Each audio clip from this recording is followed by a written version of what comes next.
오늘 영상 하나로 코인과 퓨처스 거래의 길이 확 열리게 정리해 드리겠습니다. 초보자분도 그대로 따라만 하면 손이 덜 떨리고 경험자분은 놓친 구멍을 깔끔하게 메울 수 있게 구성했습니다. 이번 영상에서 딱 5가지를 제대로 몸에 붙이게 해드리려 합니다. 말만 듣고 끝나는 강의가 아니라 아, 이렇게 하면 되는구나 하고 움직일 수 있게 순서까지 잡아드리겠습니다. 첫 번째는 초보도 거래가 가능하도록 화면을 보며 쉽게 따라하는 코인 거래 방법입니다. 어디를 눌러야 하는지, 무엇부터 확인해야 하는지 가장 단순한 동선으로 설명드리겠습니다. 두 번째는 네이버 코인 커뮤니티에서 불꽃처럼 번졌던 이야기. 300만 원으로 1억 8천만 원을 만들었다는 중학생 단타 흐름을 원리로만 깔끔하게 뜯어보는 파트입니다. 세 번째는 코인 거래에서 돈이 새는 구멍, 거래 수수료를 최대한 깎아먹는 꿀팁입니다. 수익을 키우기 전에 먼저 새는 돈을 잠그는 게 진짜 고수의 습관입니다. 네 번째는 AI를 활용해서 하루 50만 원씩 꾸준히 챙기는 단타 루틴을 소개합니다. AI는 예언자가 아니라 비서입니다. 검색, 정리, 경보를 맡기면 사람은 결정에만 집중할 수 있습니다. 다섯 번째는 첫 거래를 시작할 때 내 돈 입금 없이 가입 이벤트로 100달러를 받고 그걸로 코인 거래를 경험하는 방법입니다. 연습 비용을 공짜로 받는 느낌이라 진입 장벽이 확 내려갑니다. 영상 고정 댓글에는 수수료 최대 할인 방법과 100달러 받는 가입 방법 링크를 정리해 두었습니다. 영상 끝나고 나서 찾지 말고 고정 댓글부터 먼저 확인해 두시면 동선이 훨씬 처음 받는 100달러로 곧장 10억을 만드는 건 현실적으로 어렵습니다. 그래도 내 돈을 넣지 않고 거래를 공부할 수 있고 레버리지를 잘 써서 한 번만 흐름을 맞추면 몇백만 원까지도 노려볼 수 있습니다. 이제 왜 코인에 관심을 가져야 하는지 복잡한 말 없이 직관적으로 보여드리겠습니다. 10년 전 1,000만 원을 어디에 두었느냐에 따라 결과가 하늘과 땅으로 갈립니다. 먼저 주식입니다. 코스피 지수가 10년 사이 약 2.66배 올랐다고 보면 2016년에 지수 추종형 주식에 1,000만 원을 넣었다면 지금쯤 약 2,660만 원 정도가 됩니다. 금은 더 묵직합니다.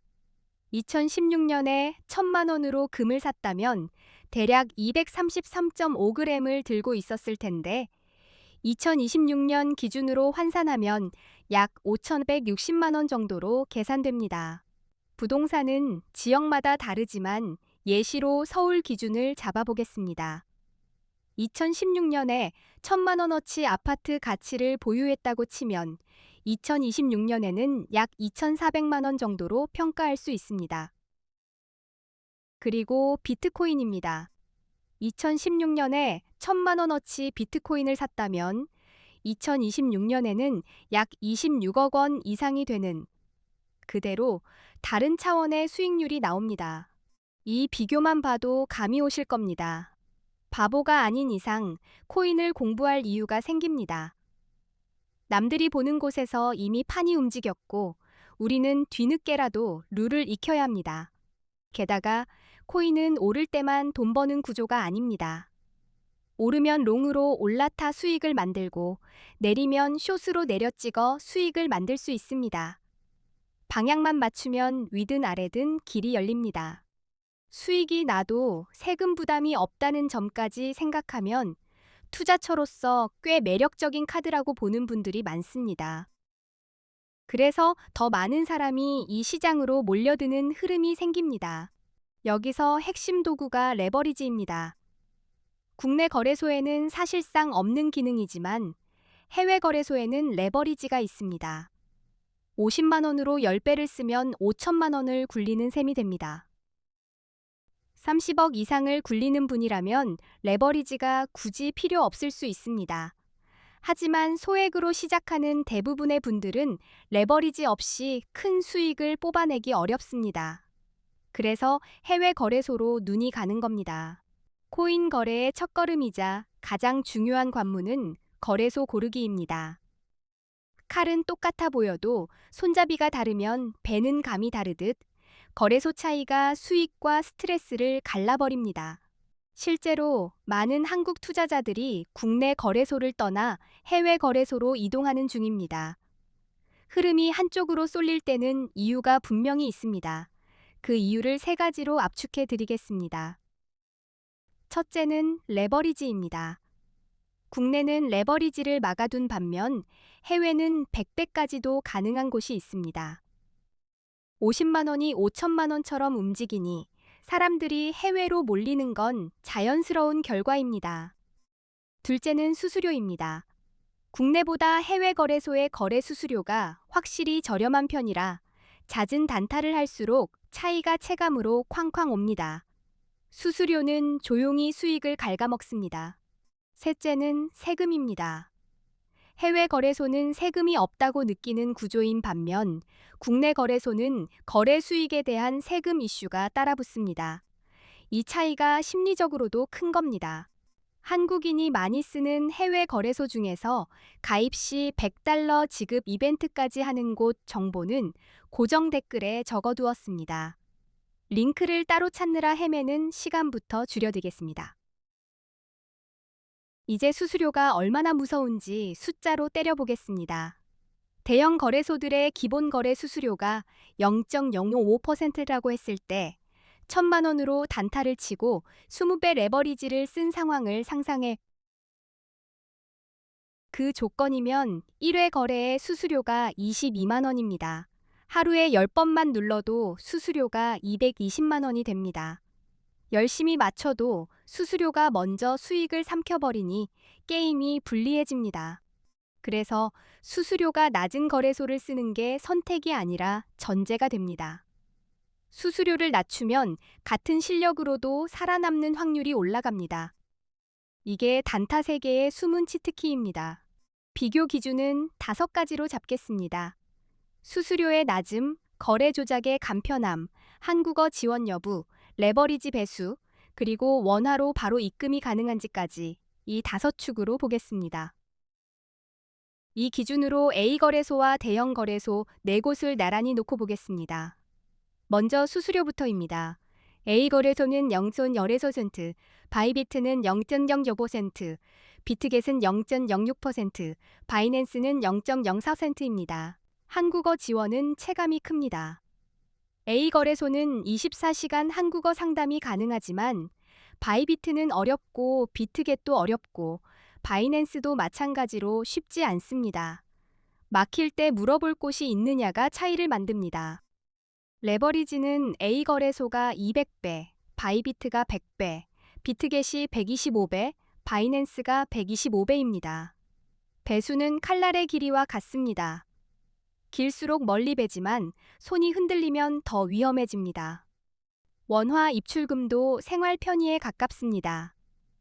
A 거래소는 원화 입출금이 가능하고 바이비트는 불가능하며 비트겟도 불가능하고 바이낸스도 불가능합니다. 접근성이 곧 실행력을 만듭니다.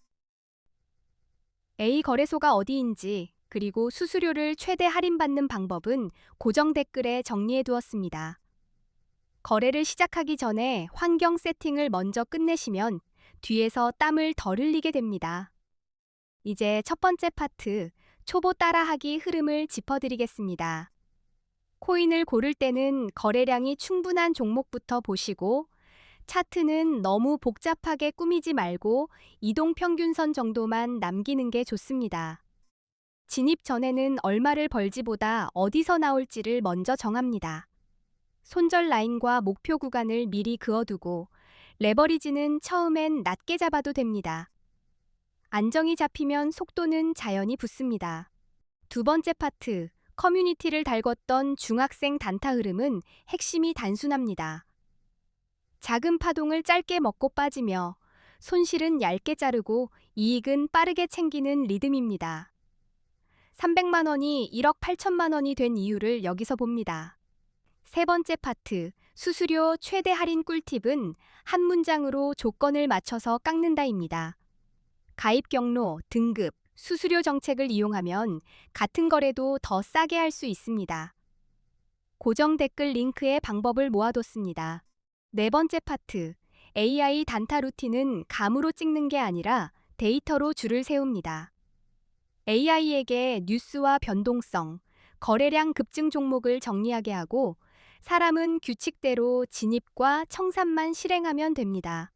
하루 50만 원씩 수익을 노리는 분들이 하는 공통점은 하루 목표가 아니라 하루 과정을 고정한다는 겁니다.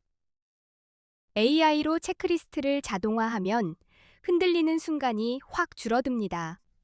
다섯 번째 파트, $100 이벤트는 실전 감각을 공짜로 사는 방법에 가깝습니다. 내 돈을 입금하지 않아도 주문 넣는 손맛을 익히고 레버리지를 이해하고 실수도 기록으로 남길 수 있습니다. 이제부터는 롱과 숏을 언제 잡아야 하는지로 넘어가겠습니다.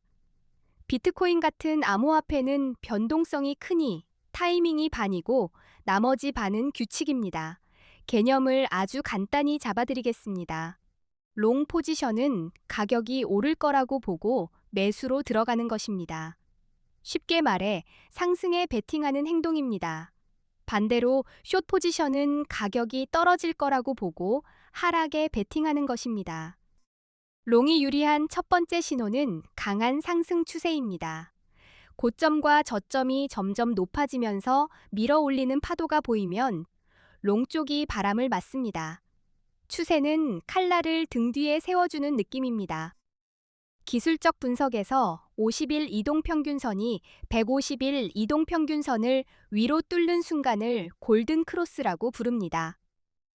이 장면은 상승 모멘텀이 붙었다고 해석하는 사람이 많아 롱 진입 근거로 자주 씁니다. 거래량도 같이 보셔야 합니다. 가격이 올라가는데 거래량까지 늘면 시장에 신뢰도가 붙었다는 신호로 해석됩니다. 힘이 실린 상승은 멀리 가는 경우가 많아 롱이 더 편해집니다. 뉴스는 바람입니다. 규제 완화, 대형 기관의 진입, ETF 승인 같은 긍정 재료는 가격을 들어 올리는 힘이 됩니다. 이런 외부 요인이 겹칠 때 롱 쪽 확률이 올라가는 장면이 나옵니다. 반대로 숏은 하락이 예상될 때 들어갑니다. 차트가 하락 추세로 꺾이고 저점이 계속 낮아지는 패턴이 반복되면 숏이 더 자연스럽습니다. 내려가는 계단에서는 발을 맞추는 게 중요합니다. 50일 이동평균선이 150일 이동평균선 아래로 내려가는 장면은 데드크로스라고 부릅니다. 많은 트레이더가 하락 신호로 받아들이며 숏 진입 근거로 또 하나는 거래량의 힘 빠짐입니다. 가격이 오르는데 거래량이 줄어들면 상승세가 속이 비었다는 신호일 수 있습니다. 이런 구간은 돌연 꺾이는 경우가 있어 숏 쪽이 유리해지는 그림이 나옵니다. 부정적인 뉴스도 하락의 도화선이 됩니다. 규제 강화, 해킹 사고, 주요 국가의 규제 정책 강화 같은 재료는 시장을 얼어붙게 만들 수 있어 숏 포지션이 더 편해지는 상황을 만들기. 그리고 비트코인 시장에서는 보조 지표가 길잡이가 됩니다. RSI는 과매수와 과매도를 가늠하고 맥디와 볼린저 밴드는 추세와 변동성을 읽는 데 도움을 줍니다.